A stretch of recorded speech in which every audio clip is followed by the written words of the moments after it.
नमस्कार फ्रेंड्स, कैसे हैं आप सब। आशा करती हूँ सभी बहुत अच्छे होंगे। मैं पूजा वेलकम करती हूँ आप सभी का आपके अपने यूट्यूब चैनल अंकित वास्तु ज्ञान में। फ्रेंड्स, सोमवार का दिन देवों के देव महादेव को समर्पित है।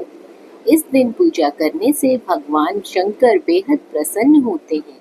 लोग आज के दिन व्रत भी रखते हैं। इस व्रत में भक्त भगवान शिव संग पार्वती जी की विशेष रूप से पूजा करते हैं।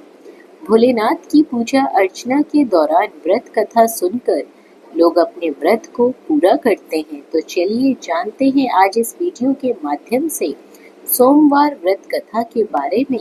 इसी के साथ साथ आपको व्रत की पूजन विधि भी बता देते हैं। कथा इस प्रकार है। एक समय की बात है, किसी नगर में एक साहूकार रहता था। उसके घर में धन की तो कोई कमी नहीं थी, लेकिन उसके कोई संतान नहीं थी। इस कारण से वो बहुत दुखी रहता था। संतान प्राप्ति के लिए वो हर सोमवार को भोलेनाथ का व्रत रखा करता था। पूरी श्रद्धा भाव से, भक्ति भाव से हर सोमवार को शिव मंदिर में जाकर भगवान शिव और माता पार्वती की विशेष रूप से पूजा करता था। उसकी भक्ति से प्रसन्न होकर माँ पार्वती एक दिन बोली, भगवान शिव, उस साहूकार की मनोकामना पूरी कर दीजिए। उससे आग्रह करने लगी। इस पर भगवान शिव ने कहा, हे पार्वती, इस संसार में हर प्राणी को उसके कर्मों के हिसाब से ही फल मिलता है। जिसके भाग्य में जो होगा उसे वो भोगना ही पड़ता है। लेकिन माता पार्वती ने साहूकार की भक्ति का मान रखने के लिए भगवान शिव से एक बार फिर अपनी इच्छा बताई। शिवजी ने माता पार्वती के आग्रह पर साहूकार को पुत्र प्राप्ति का वरदान दे दिया। साथ ही ये भी कहा कि उसके बालक की आयु केवल और केवल 12 वर्ष ही होगी। साहूकार माता पार्वती और भगवान शिव की बातचीत को सुन रहा था। उसे भगवान के इस बात से न तो खुशी हुई, न ही दुख हुआ। मैं हमेशा की तरह शिवजी की पूजा करता रहा। कुछ समय बीत जाने के बाद साहूकार के घर एक पुत्र रतन का जन्म हुआ। जब उस बालक की उम्र 11 वर्ष हो गई तो उसे पढ़ाई के लिए काशी नगरी भेज दिया गया। साहूकार ने पुत्र के मामा को बहुत सारा धन देकर उसे काशी विद्या प्राप्ति के लिए ले जाने के लिए कहा। साथ ही मार्ग में यज्ञ कराते हुए जाने का आश्वासन भी दिया। साथ ही यज्ञ स्थल पर ब्राह्मणों को भोजन कराने और दक्षिणा देने के लिए भी कहा गया। अब क्या था, दोनों मामा भांजे साहूकार के निर्देश का पालन करते हुए यज्ञ कराते और ब्राह्मणों को दान दक्षिणा देते काशी की ओर चल पड़े। रात में एक नगर पड़ा जहाँ किसी राजा की कन्या का विवाह हो रहा था। लेकिन जिस राजकुमार से उसका विवाह होने वाला था वो व्यक्ति एक आंख से काना था। राजकुमार के पिता ने अपने पुत्र के काना होने की बात को छुपाने के लिए एक चाल सोची। साहूकार के पुत्र को देखकर उसने सोचा, क्यों ना इस लड़के को दुल्हा बनाकर राजकुमारी से विवाह करा दूं। विवाह के बाद इसको धन देकर विदा कर दूंगा, फिर राजकुमारी को अपने नगर ले जाऊंगा। इसी तरह वह साहूकार लड़के को दूल्हे के वस्त्र पहनाकर राजकुमारी से विवाह करवा देता है। लेकिन साहूकार का पुत्र ईमानदार था, उसे ये बात अच्छी नहीं लगी।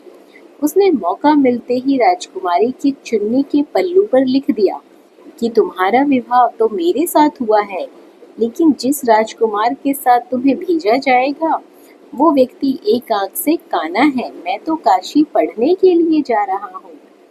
जब राजकुमारी ने चुन्नी पर लिखी हुई बात पढ़ी तो उसने अपने माता पिता को ये बात बताई। फिर राजा ने अपनी पुत्री को विदा नहीं किया, बारात को वापस लौटा दिया गया और दूसरी ओर मामा और भांजे साहूकार का पुत्र काशी पहुंच गया। वहां जाकर उन्होंने यज्ञ किया। जब लड़के की आयु 12 साल की हुई उसी दिन भी यज्ञ रखा गया। लड़के ने इस दौरान अपने मामा से कहा कि मेरी तबीयत कुछ ठीक नहीं लग रही है।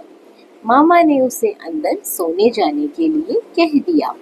शिवजी के वरदान के अनुसार कुछ ही देर में उस बालक के प्राण निकल गए। भांजे को मृत देख उसके मामा ने विलाप शुरू कर दिया।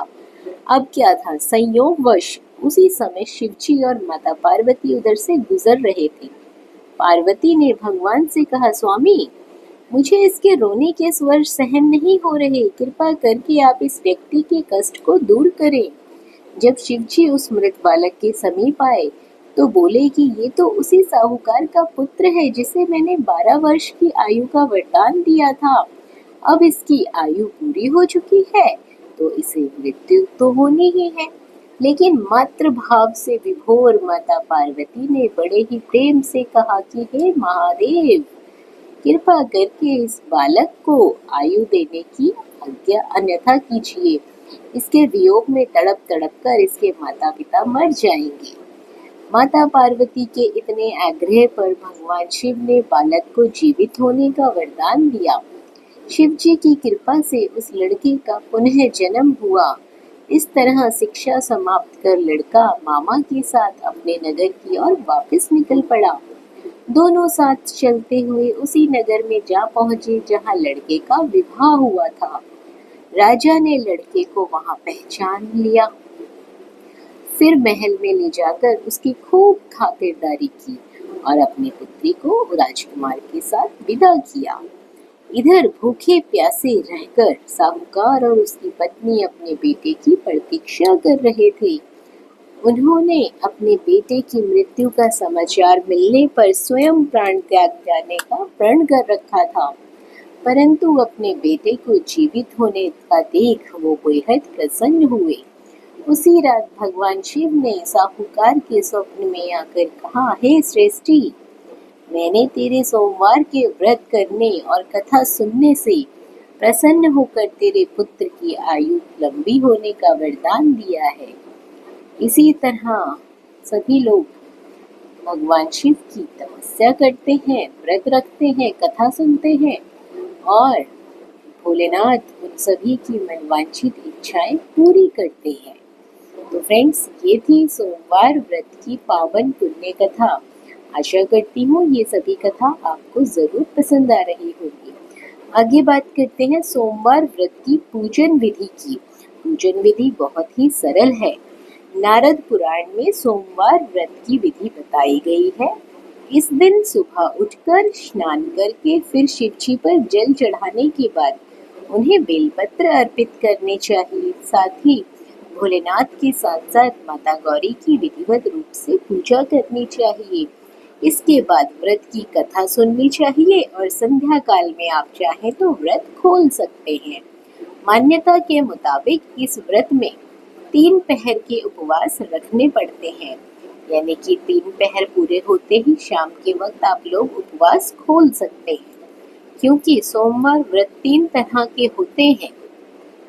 इनमें एक पहला आता है हर सोमवार व्रत, दूसरा होता है सौम्य सोमवार व्रत और तीसरा होता है 16 सोमवार व्रत। परंतु इन सभी व्रतों में पूजन विधि एक समान रहती है और भोलेनाथ की कृपा भी व्यक्तियों पर एक समान बरसती रहती है। तो फ्रेंड्स, आशा करती हूँ ये कथा, कहानी, पूजा विधि आप लोगों को बहुत अच्छी लगी होगी। वीडियो पसंद आई हो तो वीडियो को लाइक जरूर करें, कमेंट बॉक्स पर हर हर महादेव जरूर लिखें और यदि आप चैनल पर पहली बार आए हैं तो चैनल को सब्सक्राइब जरूर कर लें। धन्यवाद।